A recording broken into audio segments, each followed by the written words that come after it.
कसने से की है। हादसा कहीं भी कभी भी किसी के भी साथ हो सकता है, होशियार रहिएगा। नमस्कार, मैं हूं दिग्विजय सिंह और आज सबसे पहले हम आपको एक ऑपरेशन दिखाते हैं। अस्पताल वाला नहीं, बल्कि वो ऑपरेशन जिसे न्यूज 18 की टीम ने अंजाम दिया, और वो भी हरियाणा पुलिस और उसकी क्राइम ब्रांच के सहयोग से। आइए जानते हैं किसे दबोचा। उसे जिस गैंग को सोने की चमक दिखाकर वो आपकी आंखों में हमेशा के लिए अंधेरा भरने का काम करता है। तो सबसे पहले ऑपरेशन टटलू। उस समय एक मटके के अंदर 5 बिस्किट मिले।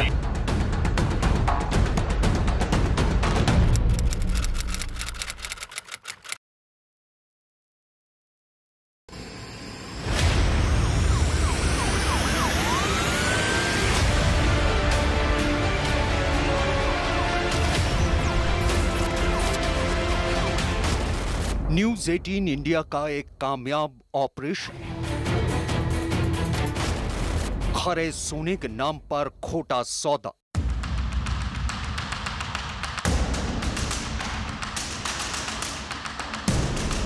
गोल्डन ट्रैप लगाने वाले गिरोह को दबोचा।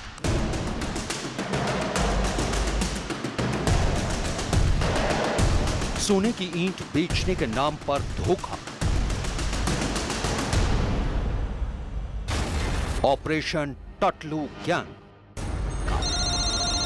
ऑपरेशन की शुरुआत एक फोन कॉल से, जो इत्तेफाक से या यूं कहें कि बदमाशों की बेवकूफी से न्यूज 18 इंडिया के पंजाब के दफ्तर में आ गए।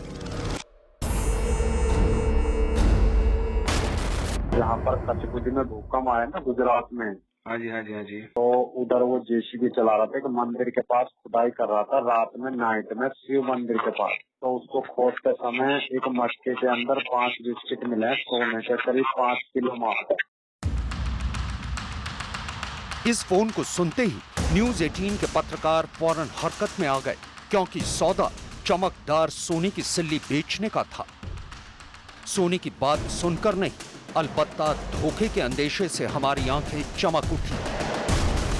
देखो, सबसे बड़ी बात है विश्वास, फिर भरोसे की। आप आ जाओ, चंडीगढ़ में आ जाओ। देखो, तुम ऐसा करो, तुम दिल्ली आ जाओ, दिल्ली के आसपास में आ जाओ। दिल्ली के आसपास में कहाँ पे? दिल्ली के पास जैसे गुड़गांव है, फरीदाबाद है, बल्लमगढ़ है, होटल पलवल है।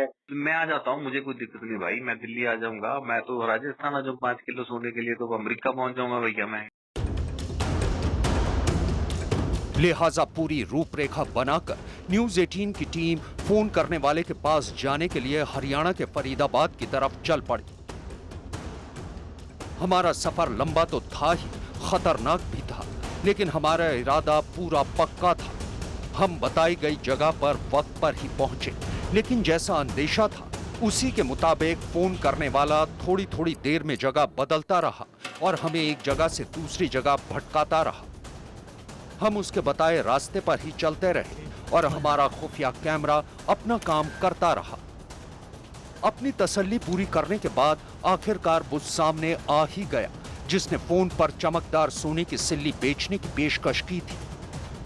थोड़ी इधर उधर की बातचीत के बाद आखिरकार वो मुद्दे पर आया और हमारे उतावलेपन को दूर करते हुए उसने कपड़े में लिपटी सोने की सिल्ली दिखा दी। हमने जब उसे परखने की बात कही तो वही हुआ जो हमने सोचा था। वो थोड़ी देर के लिए हमसे दूर गया और सोने का टुकड़ा कागज पर लपेटकर हमें पकड़ा दिया।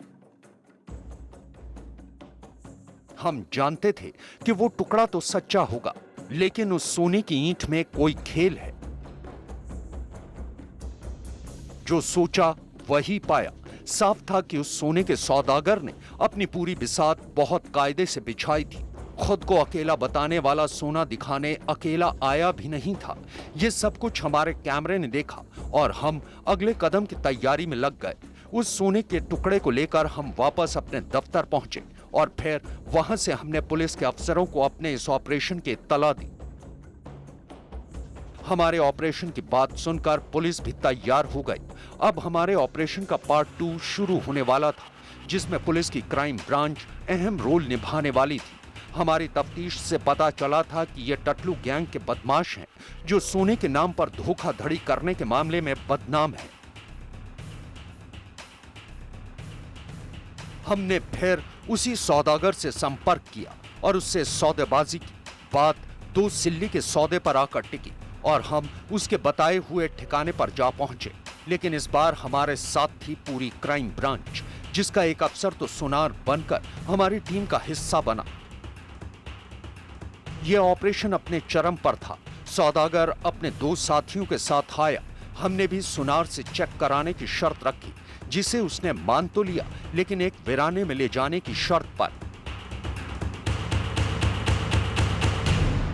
तो फिर कैसे करें ये बताओ तुम। या फिर आप हमें कोई अकाउंट भी दे सकते हो जिसमें हम पैसे ट्रांसफर कर ऐसा बाबूजी देख, हम इतने बड़े आदमी तो है नहीं कि जो हम बैंक से संपर्क रखें। तुम तो हमारे बिल्कुल पापा के समान हो। हम तो तुम पे सब कुछ भगवान के रूप में तुम्हें विश्वास करे बैठे हैं। तुम बढ़िया आदमी हो, अच्छा इंसान हो, क्योंकि हर इंसान ये नहीं सोचता, किसी के भरोसे नहीं जाता कहीं। तुमने तो आंख नीच के अपने बंदे को गाड़ी लेके भेज दिया। अब हम गलत आदमी होते तो आपका वैसी बात बन जाती ना। तुम तो ऐसे आदमी हो, तुमने तो मतलब हमारी इंसानियत को देखा है। ये एक हमसे जीवन भर तक, तो जब तक आपकी हमारी जिंदगी है, हमसे रिलेशन रखो। गरीब आदमी से दोस्ती रखना बहुत बड़ी बात है। हम जानते थे कि वो ऐसा ही करेंगे, लिहाजा क्राइम ब्रांच ने ठीक उसी जगह अपनी फील्डिंग सेट कर दी। और जैसे ही उन लोगों ने सोने जैसे दिखने वाली सिल्ली सामने की, क्राइम ब्रांच की टीम फौरन हरकत में आ गई। अब टटलू गैंग पूरी तरह घिर चुका था। क्राइम ब्रांच को बस थोड़ी मेहनत करनी पड़ी और उसके तमाम बदमाश पुलिस के हत्थे चढ़ चुके थे।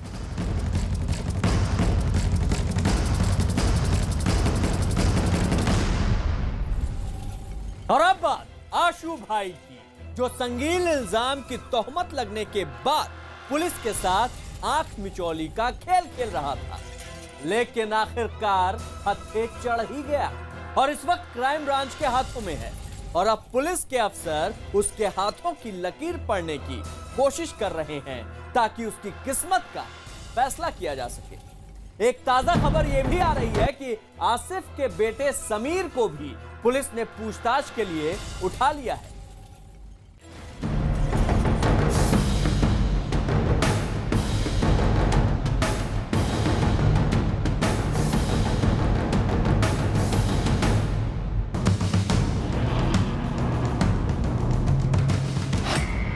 पकड़ में आया आसिफ खान उर्फ आशु भाई गुरुजी।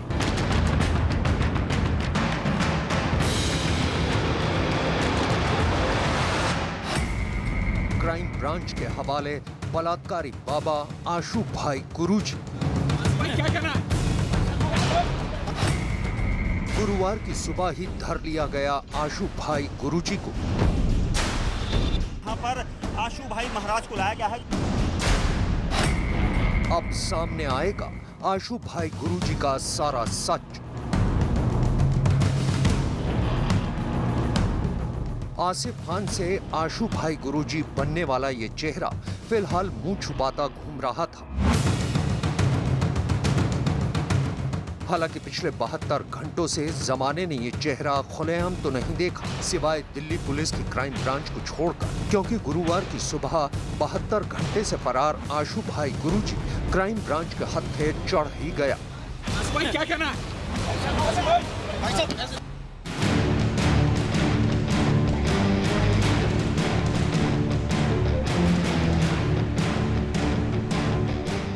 72 घंटे पहले तक कोई भी यकीन नहीं कर पा रहा था कि दुनिया के सामने खुद को ज्योतिष, कर्मकांडी और लोगों की किस्मत बदलने का दावा करने वाला आशु भाई गुरुजी ऐसे किसी घिनौने इल्जाम से घिरा होगा, क्योंकि टीवी और सोशल मीडिया के पर्दे पर वो जब भी नजर आया तो बड़ी बड़ी बातें करता हुआ। आप सबको परमात्मा बहुत सारी खुशियाँ दे, इतनी खुशियाँ दे कि दामन में न समाए। लेकिन सोमवार को अचानक आशु भाई गुरुजी की किस्मत रूठ गई और उसके हाथों की लकीरों ने उसके साथ गद्दारी कर दी। नतीजा ये हुआ कि पुलिस की डायरी में जो लकीरें खींची, उन्होंने इस बाबा की सारी पोल खोल कर रख दी और उन्हीं लकीरों की वजह से इस बाबा के गिर्द कानून का शिकंजा घिर गया। करीब 70 घंटे तक पुलिस के साथ धूप छांव का खेल खेलने के बाद आखिरकार आसिफ खान और आशू बाबा पुलिस के हत्थे चढ़ ही गया। बताया जा रहा है कि गुरुवार सुबह उसे गाजियाबाद के किसी इलाके से पुलिस ने पकड़ा और फिर दिल्ली पुलिस की क्राइम ब्रांच के हवाले कर दिया।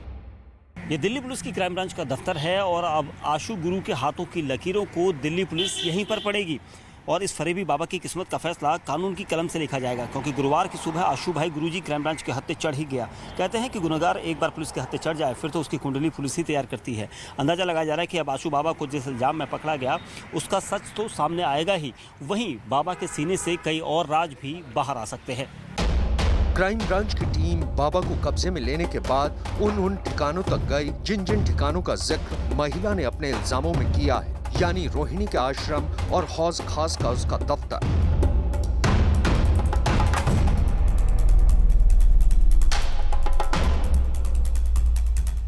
असल में इन 2 ठिकानों पर क्राइम ब्रांच की टीम 2 दिन से धूल फांक रही थी। ये कैसा इत्तेफाक है कि जब से बाबा की किस्मत में दगा दिया, बस तभी से उसके खिलाफ गड़े मुर्दे भी उखड़कर गवाही देने लगे। और इसकी सबसे ताजा मिसाल हैं ये तस्वीरें। ये पत्रिका बाजार में नहीं आती। कुछ अरसा पहले ही ये बिकनी बंद हो गई, लेकिन कुछ साल पहले आसिफ खान के पूरे सच का खुलासा इसी पत्रिका ने किया था और आशू गुरु की पूरी कुंडली खोल कर रख दी थी। दिलचस्प बात तो यही है कि जब से आशू गुरु जमाने को दिखना बंद हुआ, बस तभी से ये पत्रिका जमाने में उन्हीं पन्नों के साथ नजर आने लगी है जिसमें बाबा का काला चिट्ठा दर्ज है। क्राइम ब्रांच के एक अधिकारी की कही बातों पर यकीन करें तो बंद कमरे में मजिस्ट्रेट के सामने महिला बयान दर्ज कराने के दौरान रो पड़ी थी। अब सबकी नजरें क्राइम ब्रांच की तरफ लगी हैं कि आखिर जमाने में ज्ञान बघारने वाला आशू गुरु अब पुलिस के सामने क्या क्या बोलता और बताता है। हम आपको फिर लिए चलते हैं अहमदाबाद, जहां हुई सामूहिक आत्महत्या मामले में एक और सनसनीखेज खुलासा हुआ। पुलिस का कहना है कि एक और चिट्ठी उसके हाथ लगी है जो मृतक कुणाल की पत्नी ने लिखी और इस सुसाइड नोट में मियां बीवी के बीच किसी रूहानी ताकत के होने की बात कही गई है।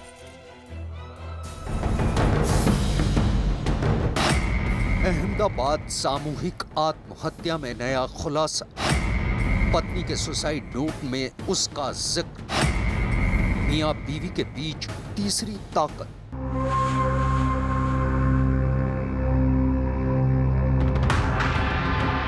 दिल्ली के बुराड़ी इलाके में हुए सामूहिक आत्महत्याकांड की ही तरह अहमदाबाद के नरोडा में खत्म हुए त्रिवेदी परिवार के वीरान पड़े घर से एक के बाद एक चौंकाने वाले सच सामने आने लगे। बुधवार को इस घर से लाशें निकली थी और निकला था घर के मुखिया कुणाल का एक सुसाइड नोट जो तंत्र मंत्र और आत्मा के मुलम्मे से भरा पड़ा था। पुलिस भी इसी बात को तवज्जो देती दिखाई दी। 24 घंटे बाद ही इस घर से एक और सनसनीखेज खुलासा सामने आया। कुणाल की पत्नी कविता का लिखा हुआ सुसाइड नोट और उस सुसाइड नोट की इबारत में तीसरी ताकत का जिक्र सामने आया। इस जीवन की सभी तकलीफों का कारण वो ही रही। एक लड़की कुणाल को चाहती थी। उसने इन लोगों को कहा था कि वो कुणाल से शादी करना चाहती थी, लेकिन बाद में उसने सुसाइड कर लिया। इसी के कारण इतनी सब परेशानियां आ रही थी। वो कुणाल को ले जाने के लिए बार बार आ जाया करती थी, कई बार गलत काम कराती थी। इससे परेशानियां बढ़ती ही जा रही हैं। अब असहनीय हो गया है क्योंकि वो शरीर पर भी हमला करने लगी है। इस तीसरी ताकत की बात की वजह से पुलिस अब पहले से ज्यादा उलझ चुकी है।